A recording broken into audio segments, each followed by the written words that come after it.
Today we're taking a look at the BMW X3. It fits into a pretty competitive market of smaller luxury SUVs. Let's take it for a drive and see how it does.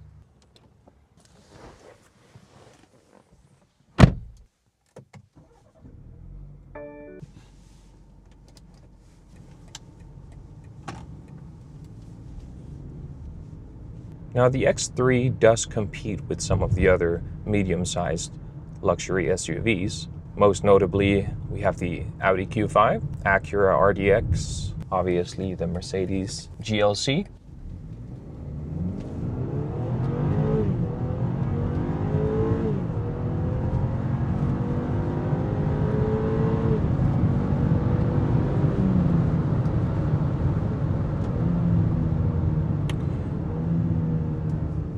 Oh, not bad for such a big car with a fairly small engine. Those upshifts were nice and crispy, pushed me a little bit back in the seat, felt quite good. Now this particular X3 does come with the turbocharged 4-cylinder, also known as the B48. This particular configuration has 248 horsepower and 258 pound-feet of torque, and it is paired nicely with the ZF 8-speed automatic transmission, which does a pretty good job. It's very nice and smooth when you're just driving in comfort mode, and it's nice and snappy when you do decide to put it in sport and push it a little bit more. Now, while it does have a very similar engine to the Mini Cooper S we drove the other day, I don't think it sounds quite as good. For the longest time, I always thought that BMWs have this nice engine sound with this deep grunt, even when you're not in the V8 models and just the 4-cylinders or the 6-cylinders, they have a very nice grunt to them. But this one, I'm just not quite as impressed with. Then again, you can't expect too much from a turbo 4-cylinder in an SUV. It does move though, it has just below 250 horses. And for a car this size, it's not too bad. Now overall, it is quite a comfortable car. You do feel some of the unevenness of the road, but these are also quite bad roads in these areas. I will say for longer road trips, it's a phenomenal car. Put it in cruise control and just sit back and relax on the highway. Really doesn't get much better than that.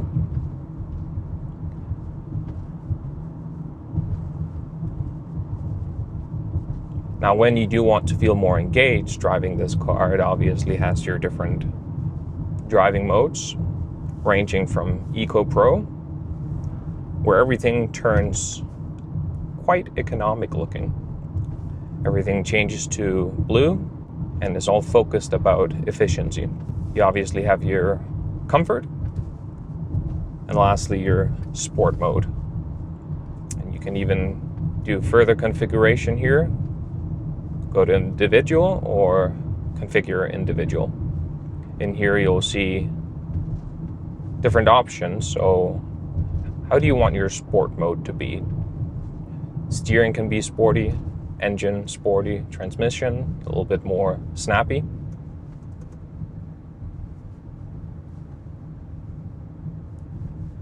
When I put a car in sport mode, I like to just have all of it on. You know, there's a reason why you hit the sport button, and that's just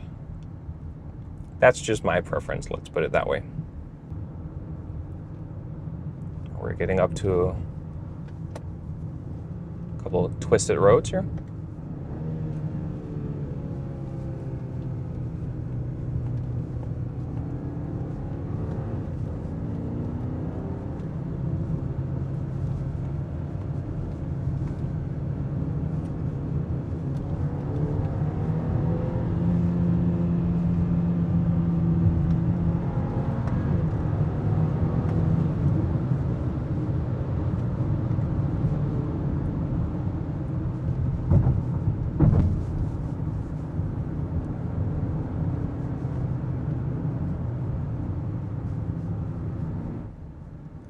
Let's try out the cruise control here.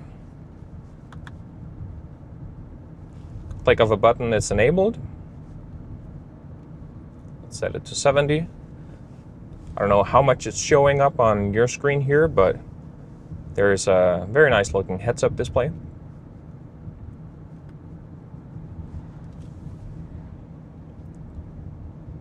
You do have lane assist in this car, but I wouldn't count too much on it. It's nowhere near, obviously, self-driving from Tesla and all that. All it's really doing is, if you let go for a little bit of the steering wheel, it will make minor corrections to put you back within the lines. And also, if you try to cross over the line without blinking, it's going to think that you're doing it unintentionally, and it's going to give you a little warning.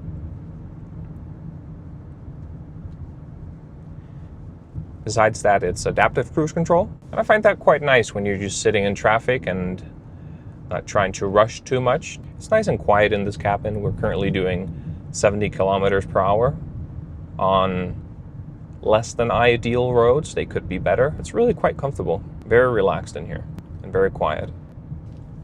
Steering feel nice and light, and when you put it in sport mode, it will get a little tighter and a little heavier. Same with the overall responsiveness of the car. For a relaxed drive, it's nice just having that light steering. And then obviously when you put it in sport, it's nice to feel more connected with the car and with the road and have the steering tighten up as well.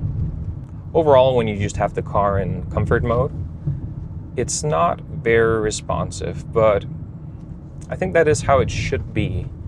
When you're in comfort, it has that name for a reason, and you really just want the ride to be smooth, both accelerating, turning, and coming to a stop. So it's living up to that name. It's very comfortable. Now, when you then choose to put it in Eco Pro, that's a different story. If you thought it was unresponsive in comfort, well, you're going to be shocked in Eco Pro. It takes a lot to get moving.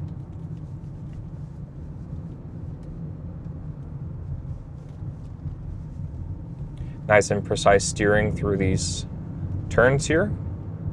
Body roll is not bad at all. Feels very nice and planted on the road, while still absorbing the bumps.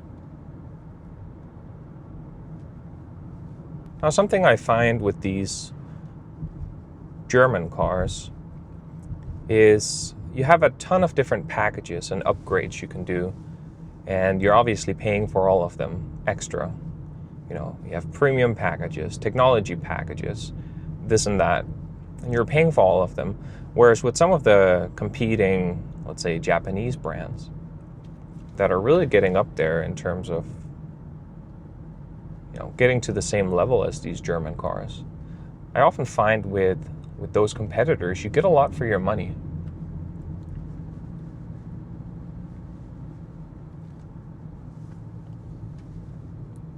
And even when I was out driving a VW Tiguan the other day,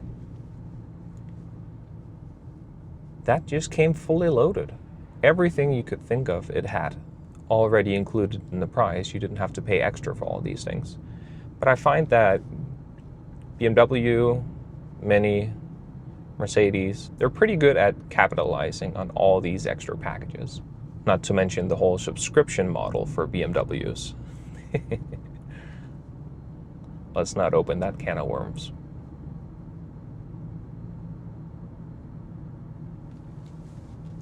Now, overall, with this infotainment system, I'm not the biggest fan of it. It's responsive at all, but it's not very intuitive. So what I end up doing with most cars, and this included, is I just hook up the phone to Apple CarPlay and I use that instead. But once in a while, when I do want to tweak some of the settings and you need to exit Apple CarPlay, then you do have to deal with a little bit of that not so intuitive UI UX. Other than that, navigation is nice. And even when you do use your Apple CarPlay and use, let's say, either Google Maps or Apple Maps, whatever you prefer, the navigation pops up in the heads-up display as well, which I find is a nice feature. So it's not only the native BMW navigation that works up there, but it actually will display your Apple Maps info as well.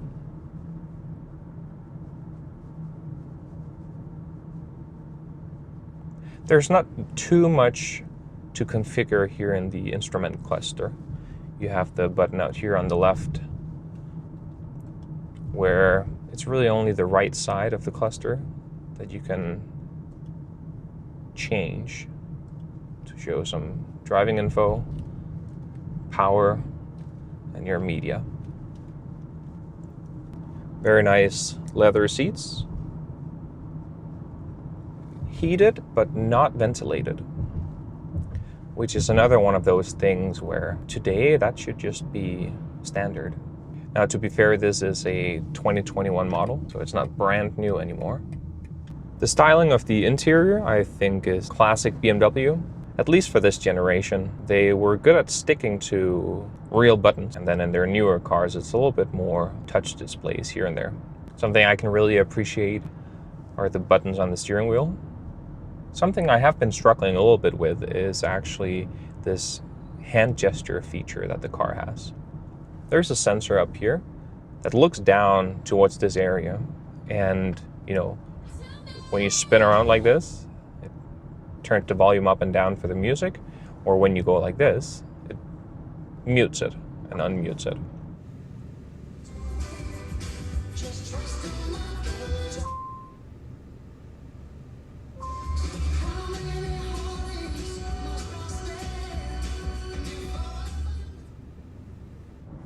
Now, my problem with this is that often when I go and grab my drink down here, it thinks that I'm, wanting to use the gesture control. And likewise, if I'm talking to somebody who's sitting next to me, or the passenger is talking and, using their arms to explain something or using their hands, it will often react. So I've been in many conversations midway, and then all of a sudden the music starts blaring or the music pauses. So I mean, it's a minor thing, but it's just a funny little thing that can be a little annoying once in a while.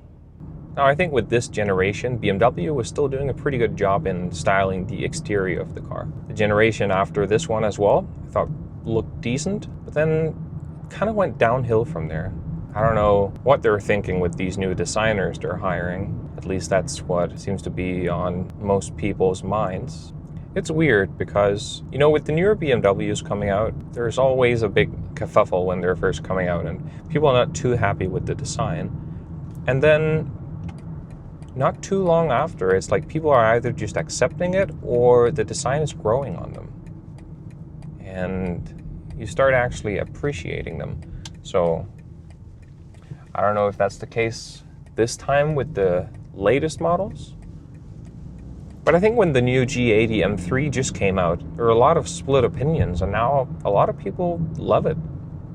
The car has a nice big sunroof, opens all the way to the back, the shade at least, then about a third of the actual glass will open up as well. Quite nice, lets in a good amount of light. The transmission overall is nice. When you do want to take it easy, it's nice and smooth. When you put it in sport mode and you want to give it a little extra pedal, it's nice and snappy. But what I've found is often when you want to make that limousine stop or chauffeur stop, as you can call it, when you just want to come to a full stop and you want to do it nice and smoothly. I would say from, 10 kilometers per hour and down to 0, the car doesn't always fully know what it wants to do in those gears. So when you try to come to that smooth stop, it ends up being quite jerky because it's almost like the transmission is working against your brake pedal, trying to figure out, does this guy want to move or does he want to stop? So it's almost like the car would prefer if you're just coming to a more abrupt stop.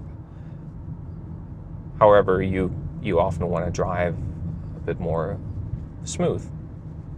So that's one thing I have noticed about this transmission. Now, all the other BMWs I've driven, I've never experienced that. And well, same goes for the Mini, which in certain areas is similar. So I think it might just be some of these X3s. Now, something that people might take for granted once in a while is it has this dimming switch over here on the side. And when you're driving at nighttime and all the displays, especially these days when there are so many displays in a car, you have the option to dim it a little bit so it's not as harsh on your eyes. I really like that feature, and I use it quite a lot myself. Another feature I'm a big fan of is, you know, over here where you're changing which mirror you want to adjust, the little switch that decides if it's the left or right one. When you leave that in the right position when you're done adjusting, if you go ahead and put the car in reverse, it actually lowers the right mirror downwards towards the ground, so you have an easier time seeing the curb. I don't know how many other cars do that, but that is a feature that I really do appreciate. Helps you get into those tight spots when you're doing a parallel parking. You're also better able to see the curb. Overall, nice feature. Now, fuel economy for this car is not bad at all. The other day we drove the Mini Cooper S, which has a very similar engine, just a detuned version, also the B48. And this car, in its lifetime, it has just above 60,000 kilometers. In its lifetime, it's done 8.7 liters per 100 kilometers. I'll put up here on the screen what that is in kilometers per liter and miles per gallon. And just for a quick fun comparison with the Mini Cooper S, I find it funny that such a big car with a very similar engine, actually making a bit more power than the Mini Cooper S, can have such a similar fuel efficiency when you're looking at the average. In the grand scheme of things, over tens of thousands of kilometers, that they're still very close to each other on the average. Anyways, I think that's it for this review of the 2021 BMW X3 xDrive 30i. Yeah, that's a long name. Gotta get all of that in there. If you enjoyed this video, make sure to leave a like, consider subscribing, drop a comment, let me know what you think. Let me know, how do you think this compares to some of the competitors in this market? You have many different Japanese options, obviously many other German options that are just as luxurious. Many different engine configurations too in all of these different options. Let me know what you think. I'll see you in the next one. Thank you for watching.